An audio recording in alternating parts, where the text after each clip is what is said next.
여러분 안녕하십니까? 6월을 맞이해서 날씨가 점차 더워지고 있습니다. 물론 우리 주변의 환경들을 보면은 비도 한 번씩 자주 내리고 이래서 그런지 실록이 더욱더 푸르러가는 그런 계절인 것 같아요. 날씨가 더워지면은 조금씩 우리 영적으로도 나태해지기가 쉽고 힘이 빠지기가 쉬운데, 여러분 말씀을 사모하고 은혜를 갈망하는 일에 참 힘이 빠지지 마시고 지치지 마시고 더욱더 말씀을 사모하는 열정 가지고 잘 이겨낼 수 있게 되기를 바랍니다. 지난 주간에는 우리가 교리 무장 이런 주제로 살펴보면서 첫 번째 주제로 신론을 살펴봤습니다. 하나님이 어떤 분이신가? 특별히 하나님은 우리의 아버지가 되신다는 사실을 우리는 잘 살펴보았습니다. 이번 한 주간 월화수목 4일 동안은 인간이 어떤 존재인지, 나라고 하는 사람이라고 하는 것이 어떤 존재인지를 살펴보려고 합니다. 그래서 인간론, 또 인간의 가장 큰 특성이 죄인이라는 뜻 아니겠습니까? 그런 측면에서 인간론을 기독교에서는 또한 인죄론이라고도 얘기를 합니다. 그래서 이번 4일 동안은 인간론 또는 인죄론에 대해서 살펴보면서 나라고 하는 사람이 어떤 존재인지 그 정체성을 발견할 수 있는 그런 소중한 시간이 되었으면 좋겠습니다. 자, 오늘 교리무장 5번째 시간인데요. 나는 죄인 괴수. 나는 죄인 괴수. 그 첫 번째 시간입니다. 자, 어느 날 프랑스의 한 도시에 있는 공원 벤치에 한 신사가 앉아 있었습니다. 떨어지는 낙엽을 바라보면서 그는 오랜 시간 그 벤치에 앉아서 떠날 줄을 모르고 있었습니다. 공원 청소를 맡은 청소부가 인내심의 한계를 느낀 듯이 빗자루질을 하면서 그 신사에게 다가왔습니다. 그러면서 퉁명스럽게 한마디를 물었어요. 당신 도대체 누구요? 그 질문에 대한 신사의 대답이 뭐였을까요? 참으로 엉뚱한 대답이었습니다. 나도 내가 누군지 몰라서 이곳에 앉아 생각하는 중이었어. 자, 청소부는 참 한심하다는 생각이 들었겠죠. 한 번 더 물었습니다. 그러면 당신은 어디서 왔어? 그랬더니 이번에도 그 신사로부터 아리송한 대답이 돌아옵니다. 내가 어디서 왔는지 그것도 궁금해서 나는 고민 중에 있습니다. 그런 대답을 한 거예요. 자, 청소부는 너무나도 한심하다는 듯이 그런 표정을 지으면서 한마디를 더 묻습니다. 당신은 이제 어디로 갈 거요? 그 신사는 더욱더 곤혹스러워하면서 이런 말을 남겼습니다. 내가 어디로 갈지 알았으면 벌써 이 자리를 떠나지 않았겠어. 내가 어디로 갈지도 잘 몰라서 고민하고 있다는 거예요.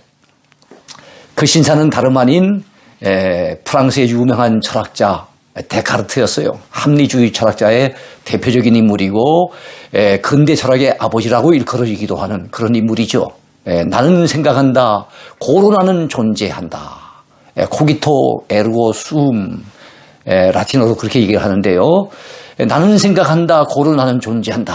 이런 유명한 말을 했던 프랑스의 철학자 데카르트였습니다. 자, 데카르트는 어떤 고민을 가지고 있었을까요? 인간의 정체성이 뭔지 몰라서 나라고 하는 존재가 도대체 누구냐? 이 정체성에 대해서 고민을 하고 있었던 겁니다. 우리 인간은 어디서 왔을까요? 무엇을 하는 존재일까요? 어디로 가는 존재일까요? 어디서 와서 무엇을 하다가 어디로 가는 존재인지 나 자신의 정체성을 바로 깨닫고 산다면 그분의 인생은 결코 헛되지 않을 겁니다. 실패하는 인생이 되지 않을 겁니다. 행복한 인생, 의미 있는 인생, 그리고 성공적인 인생을 살 수 있게 될 것입니다. 자, 나 자신의 정체성을 바로 깨닫는 일이 우리 인간에게는 대단히 중요해요. 그래서 그런 측면에서 이번 주간에 나는 도대체 어떤 존재인가? 나의 존재의 정체성을 함께 묻기도 하고 답을 얻기도 하는 이런 시간을 가졌으면 좋겠습니다.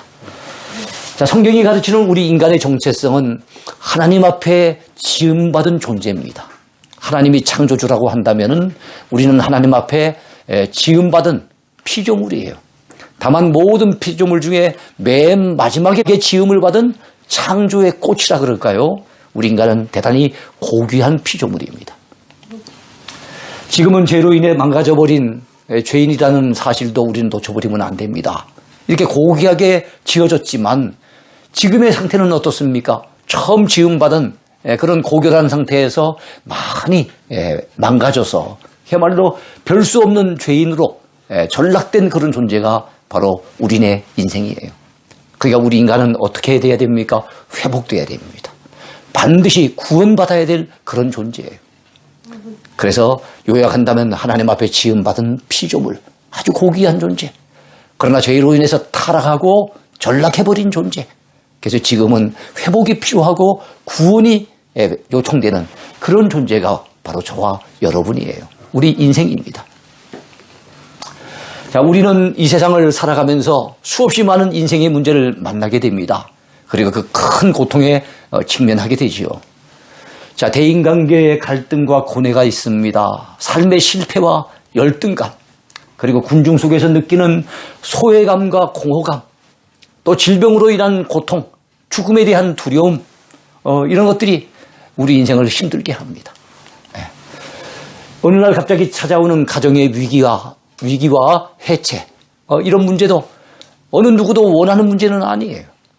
근데 이런 문제를 우리는 숱하게 만나면서 살아가게 되는 거예요. 여러 가지 문제에 부딪혀 사는 인생, 그것이 바로 우리 인간의 현주소입니다. 자, 그런데 이 모든 것의 원인이 어디 있는지 사람들은 잘 모르는 것 같아요. 우리 신앙을 가진 사람들이 아니고 일반인들은 잘 모르는 것 같아요. 말씀을 제대로 공부하고 그래서 성경 말씀의 가르침을 제대로 깨달은 사람만이 우리가 이런 존재구나 하는 것을 알고 또 이 모든 것은 죄 때문에 왔구나 하는 것을 알게 되지만 일반인들은 잘 모르는 것 같습니다. 과연 이 모든 인생의 문제가 나의 죄 때문에 왔다는 사실을 알고 있는 사람은 몇이나 될까요? 자, 이 세상에 죄와 상관이 없는 사람은 아무도 없습니다. 하나님 보시기에 의로운 인생은 한 사람도 없다고 성경은 증언합니다. 그래서 의인은 없나니 하나도 없으며 깨닫는 자도 없고 하나님을 찾는 자도 없고, 여기서 하나님을 찾는 자라는 말은 예수 믿고 신앙을 가진 이후에 찾는 거 말고 스스로 먼저 하나님을 찾는 자가 없다는 거예요. 다 치우쳐 함께 무익하게 되고 선을 행하는 자는 없나니 하나도 없도다 라고 성경은 고발하고 있습니다. 로마서 3장에 나와 있는 유명한 말씀이죠. 자, 죄인인 우리가 내 인생의 문제를 해결받고 영적으로 자유와 해방을 누리기 위해서는 반드시 죄 문제를 해결받아야 합니다. 우리는 자신을 죄인으로 취급받는 거 별로 좋아하지 않아요.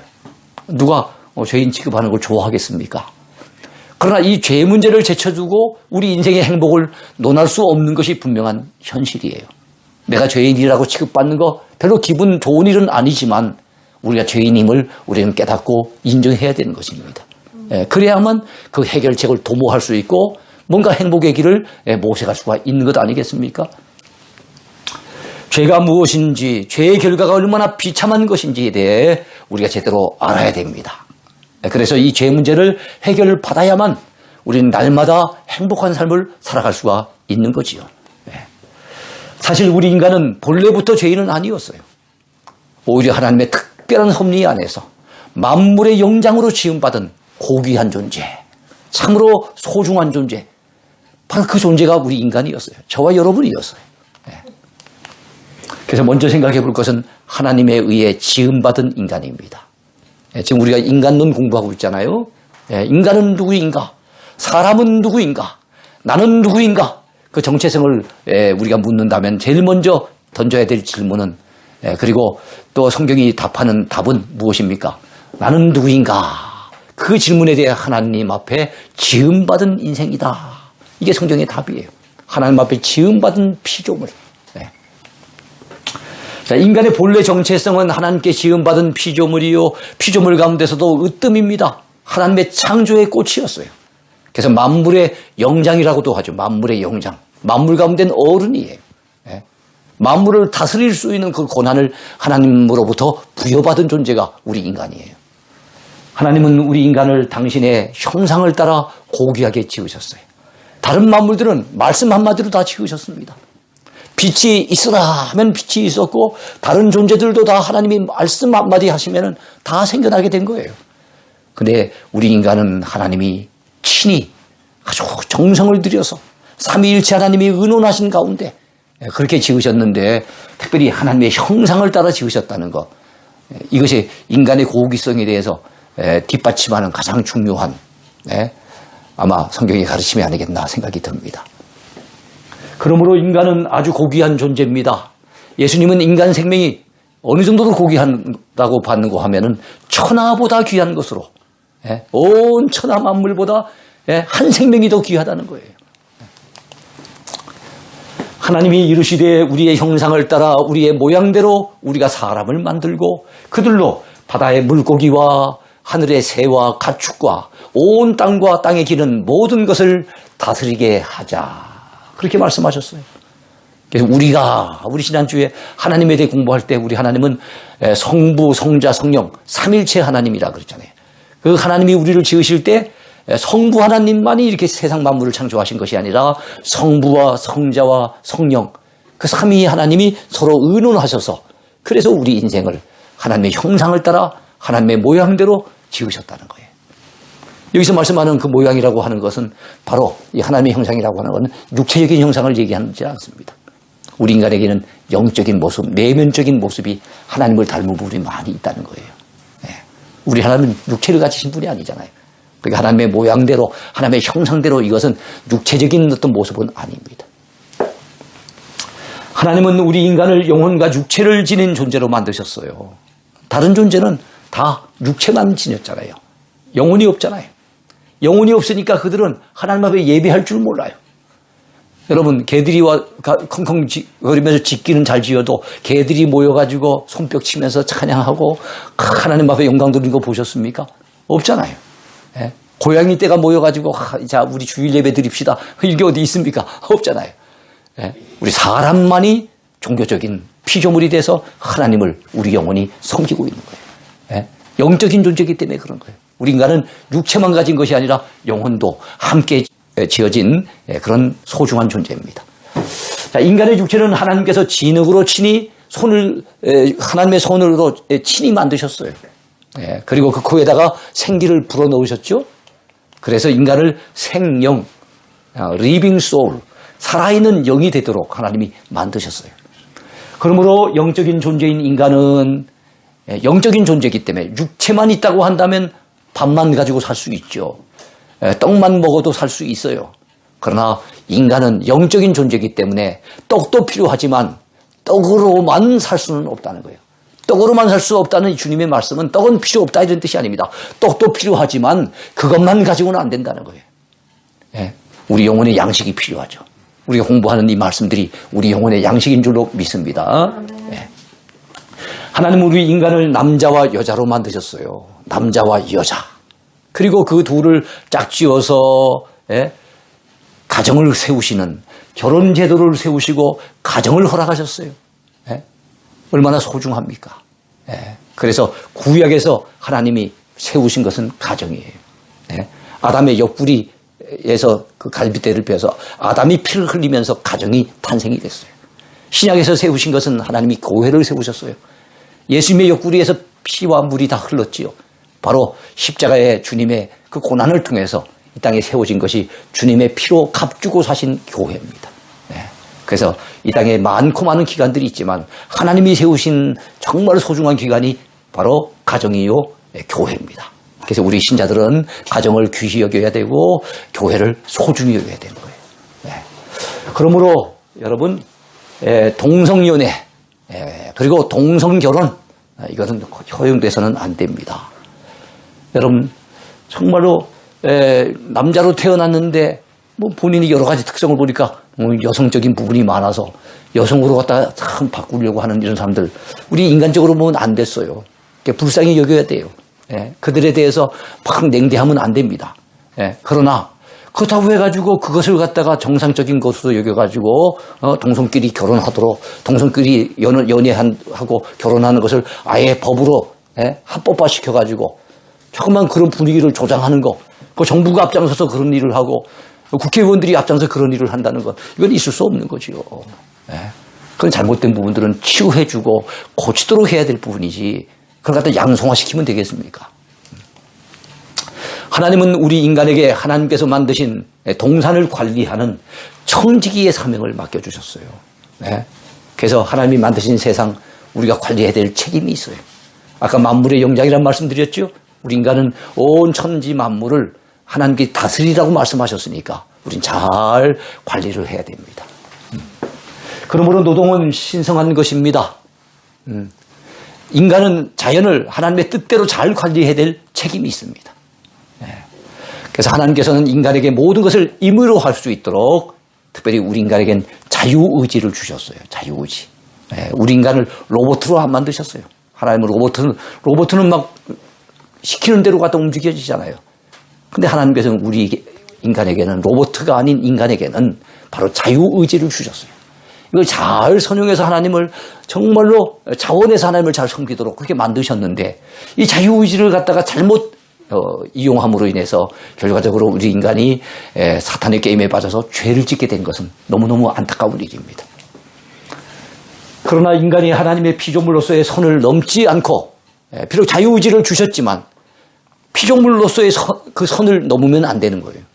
아무리 우리 인간이 만물의 영장이고 그 다음에 하나님의 창조의 꽃이고 만물을 다스리는 존재로서 그런 청지기의 사명이 우리에게 주어져 있지만 우리는 그래도 피조물인 거예요. 아무리 잘나도 피조물인 거예요. 아무리 똑똑해도 피조물인 거예요. 하나님 앞에 다스림을 받아야 될 피조물이기 때문에 하나님의 영역을 감히 넘보아서는 안 되는 거예요. 그래서 하나님과 우리 사이에 피조물로선 넘어서는 안 될 경계선을 하나님이 두시기 위해서 어떻게 했습니까? 선악을 알게 하는 나무에 실감하는 절대로 먹지 말라고 하나님이 명하신 거예요. 네. 여러분, 우리가 노란 선이 거져 있으면은 그 노란 선을 넘으면 안 됩니다. 그러나 노란 선 이쪽 그 주어진 그 선 안에서는 우리가 운전을 갖다 자유롭게 이렇게 해갈 수 있잖아요. 예? 그러나 노란 선을 갖다가 이렇게 중앙선을 침범해서 넘어가면은 또 법에 저촉이 되잖아요. 마찬가지로 우리가 하나님이 정해놓으신 그 한도 내에서는 우리가 자유롭게 자유의지를 활용해서 살아갈 수 있지만 하나님이 분명히 그어놓으신 선을 넘어서는 안 되는 거거든요. 예.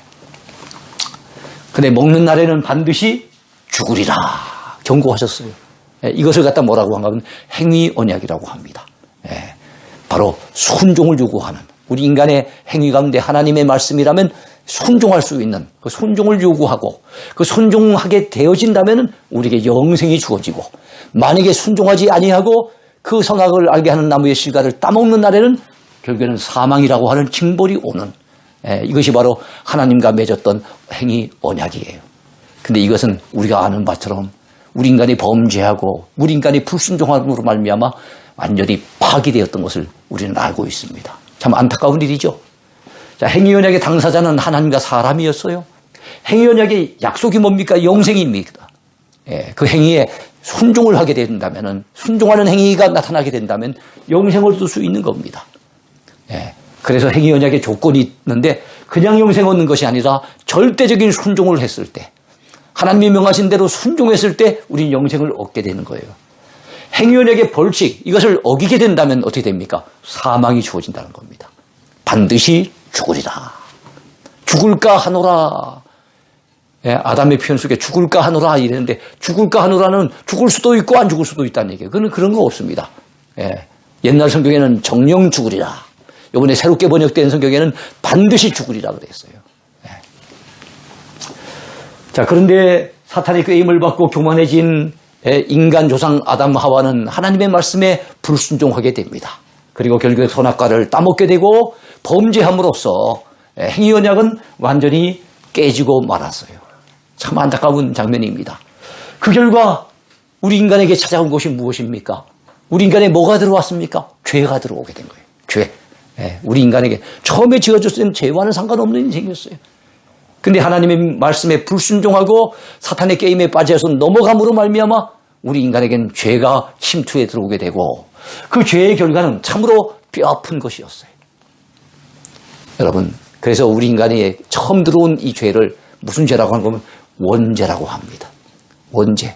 우리 인간 조상이 처음 하나님 앞에 짓게 되고 그 지었던 죄가 우리 후손들에게 그대로 이어져 가는데 이것을 바로 원죄라고 얘기를 합니다.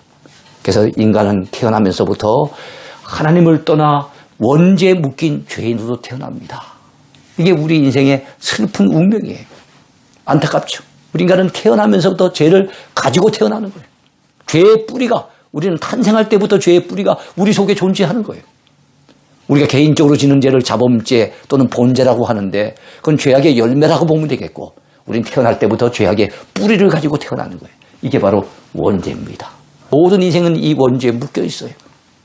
이 원죄에서부터 벗어난 인생, 원죄로부터 자유로운 인생은 아무도 없습니다. 인간은 모두 원죄에 묶인 죄인입니다.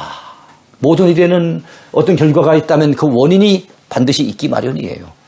오늘 내가 이 땅에 태어나 존재하는 이유, 그 원인, 그게 뭡니까? 우리 부모님이 만나 결혼했기 때문에, 그래서 우리가 이 땅에 존재하게 된 거예요.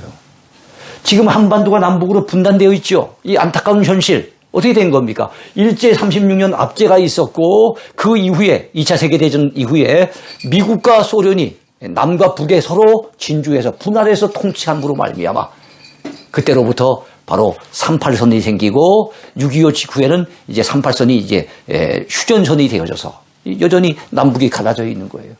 그 원인이 있었기 때문에 이런 결과가 있는 겁니다.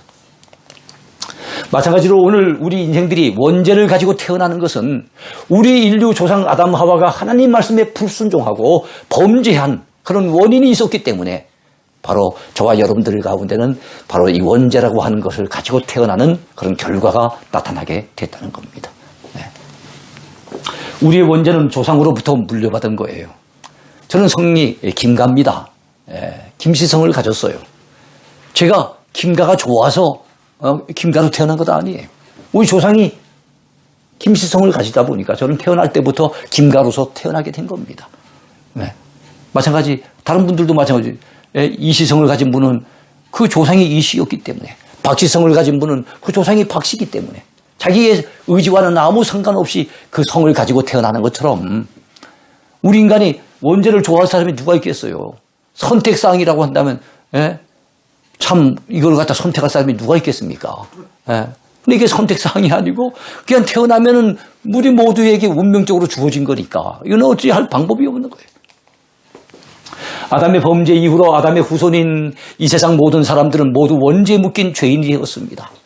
아담이 지은 불순종의 죄가 그의 후손들에게까지 그대로 전해지는데, 이런 전해지는 걸 신학적으로는 전가라 그래요. 죄의 전가. 그래서 조상 아담으로부터 우리 후손들에게까지 죄가 전가가 돼서 내려온 거예요. 이것을 원죄라고 얘기를 합니다. 그래서 다윗은 시편 51편에서 이런 고백을 합니다. 내가 죄악 중에서 출생하였으며 어머니가 죄 중에서 나를 잉태하였나이다. 내가 태어날 때 애당초 죄악 가운데 태어났다는 거예요. 왜 그런가? 우리 어머니가 죄 가운데 나를 잉태하셨기 때문에. 우리 어머니는 또 우리 할머니가 죄 가운데도 잉태하셨겠죠. 우리 할머니는 그 윗대 저 올라가다 보면 마지막엔 저 우리 인류의 시조라고 하는 아담 하와, 그들이 죄 가운데 이 원죄에 있었기 때문에 그 원죄가 그 후손들에게 그대로 다 전가되게 됐다는 겁니다. 아담이 범한 원죄 출발은 하나님 앞에 높아지고자 하는 교만 때문이었어요. 너희들이 저 선악을 알게 하는 나무의 실과를 따먹는 순간 너희들도 하나님처럼 눈이 밝아지게 될까 봐 하나님이 그래서 못 따먹게 하는 거다. 여러분, 그걸 따먹는 순간에 너희들도 하나님처럼 될 것이라고 여러분 사탄 마귀가 아담 하와를 깨운 거예요. 이야, 그렇다고 지음받은 피조물이 하나님과 같이 된다, 솔깃해서 그걸 한다는 건 얼마나 교만한 마음의 자세입니까? 너희가 그것을 먹는 날에는 너희 눈이 밝아져 하나님과 같이 되어 선악을 알 줄 하나님이 아심이라. 여러분, 하나님 앞에 지음받은 피조물 가운데 천사장이었던 이 사탄이 그가 왜 범죄 타락하게 됐습니까? 그래서 우리 인간마저도 타락하도록 왜 그렇게 만들어 버렸습니까?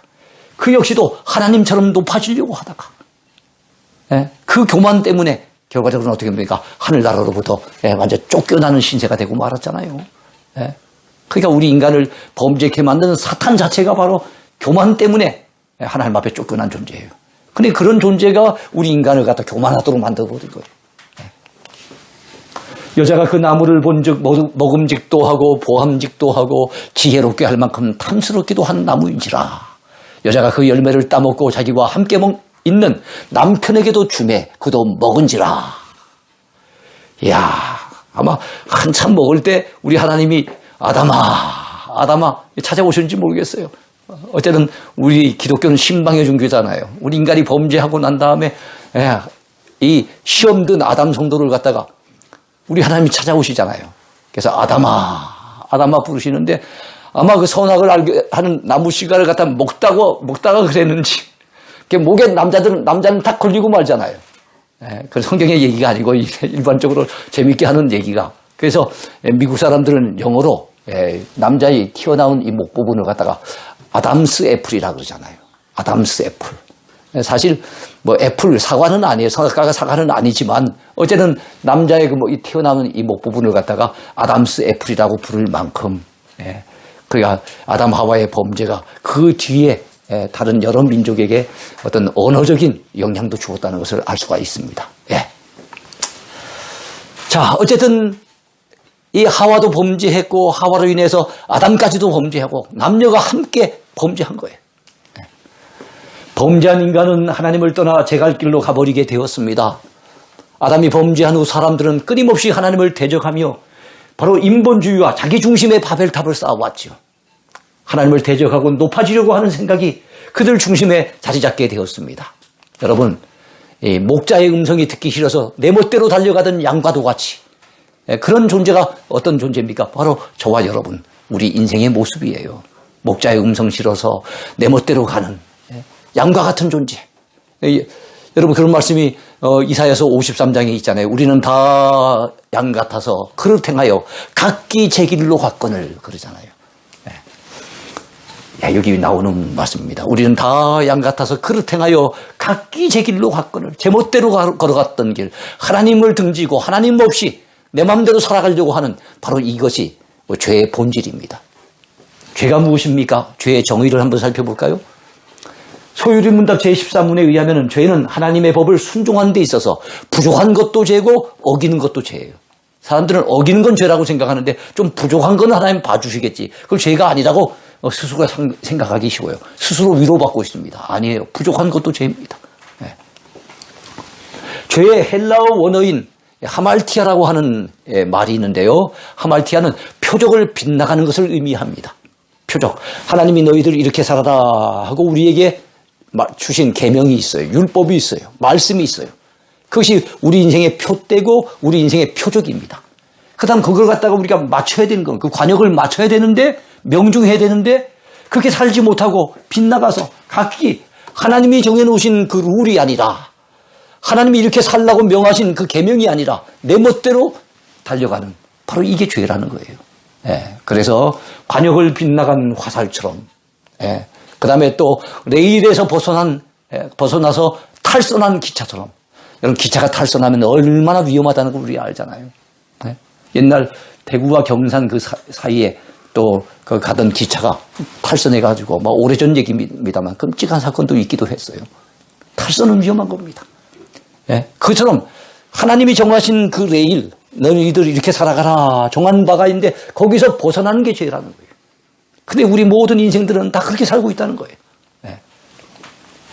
성경은 곳곳에서 하나님을 떠나서 멀리 떠난 것이 바로 죄의 본질이라고 규정을 하고 있어요.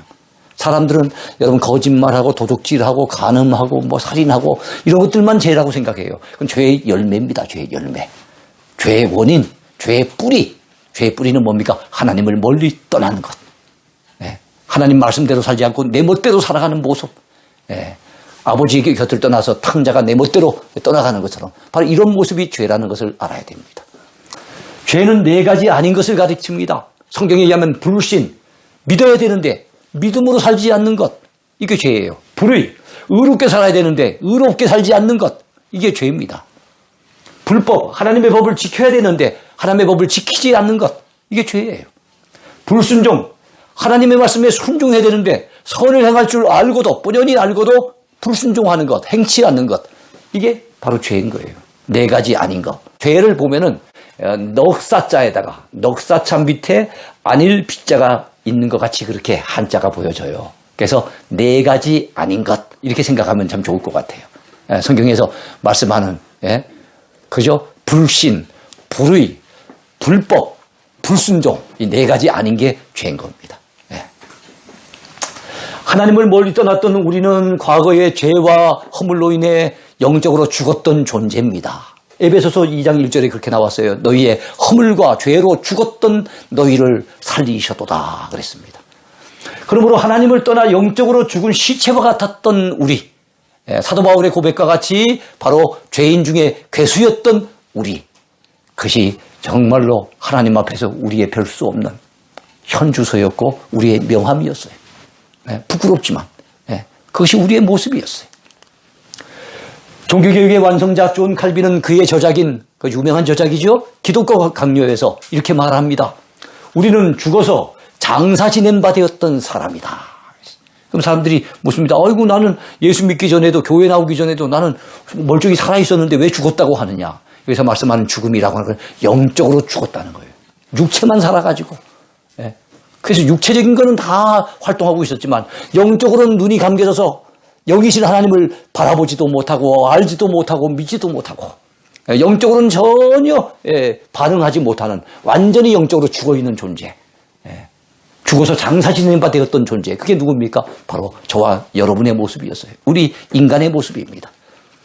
영국의 유명한 설교가가 있죠. 스펄전 목사님. 그분은 이런 말을 합니다. 자신의 원죄를 의심하는 사람이 있는가? 그렇다면 먼저 당신 자신을 자세히 연구해보라. 우리 자신을 가만히 연구해보면은 나라고 하는 존재가 참 얼마나 허물이 많고 얼마나 부끄러운 존재인지 얼마나 죄 많은 존재인지 알 수가 있다는 거예요. 페니실린을 발견한 영국의 유명한 미생물학자가 있죠. 플레밍. 플레밍은 이런 고백을 남겼습니다. 내 인생의 최대 발견은 내가 죄인임을 발견한 것입니다. 페니실린 발명한 거 아니고 다른 거 발견한 것이 아니라 내가 죄인인 것을 발견한 것. 이것이 내 인생의 최대 발견입니다. 이런 고백을 남겼습니다. 죄인된 자신의 모습을 발견하는 것이 신앙의 첫걸음이에요. 그래서 여러분 우리는 이 사실을 놓쳐버리면 안 됩니다. 내가 죄인인 것을 우리는 깨달아야 돼요. 죄인인 것을 발견해야 돼요. 그래야만 그 다음에 해결책이 나오는 거예요. 그래서 우리 모두는 참 하나님의 은혜가 아니었다면 감히 하나님 앞에 설 수 없는 별 수 없는 죄인 중에 괴수였다는 거. 저는 한 번씩 생각해 봅니다.